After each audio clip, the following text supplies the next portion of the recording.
అలాగే జాతీయ రహదారుల నిర్మాణం తరహాలోనే మన రాష్ట్రంలో అడవి తల్లి బాట పేరిట గిరిజన ప్రాంతాల్లో రవాణా సదుపాయాలు కల్పించేందుకు కొండ రహదారుల నిర్మాణాలను కూడా ప్రారంభించాం.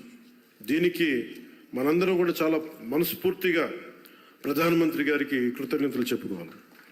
పిఎం జన్మన్ ప్రధానమంత్రి జనజాతీయ ఆదివాసీ న్యాయ మహా అభియాన్ కింద అది ఓట్లు పడే దారులు కాదు, 1,00,000 మందికో 25,000 మందికో ఉపయోగపడే రోడ్లు కాదు. కానీ అభివృద్ధి పథంలో అందరూ బాగుండాలి, అందరూ దీంట్లో భాగస్వామ్యం తీసుకోవాలి అన్న ఒక సదుద్దేశంతో ఈ పిఎం జన్మన్ కింద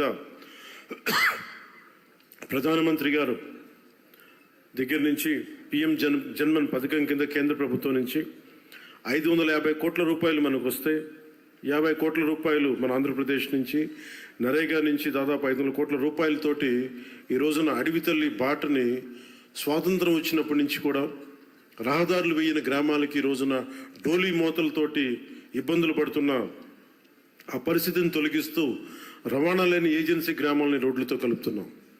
దీనికి ప్రత్యేకంగా గౌరవ ముఖ్యమంత్రి శ్రీ నారా చంద్రబాబు నాయుడు గారికి కృతజ్ఞతలు తెలుపుకోవాలి.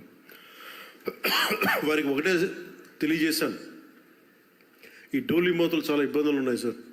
కనీసం మనకున్న ఈ ఆర్థిక ఇబ్బందుల్లో కనీసం మీరు ఒక 50 కోట్లు కానీ రిలీజ్ చేయగలిగితే కనీసం కొన్ని గ్రామాలకైనా మనం చేయొచ్చు అంటే చాలా పెద్ద మనసుతోటి ఆ రోజున ఆయన ఆ 50 కోట్ల విడుదల ఈ రోజున దాదాపు మనం 1000 కోట్లుకి రోడ్లు వేయగలిగే స్థాయిలో ఉన్నాం. అందుకే మనస్ఫూర్తిగా మన ముఖ్యమంత్రి గారికి నా ధన్యవాదాలు తెలుపుతా ఉన్నాను.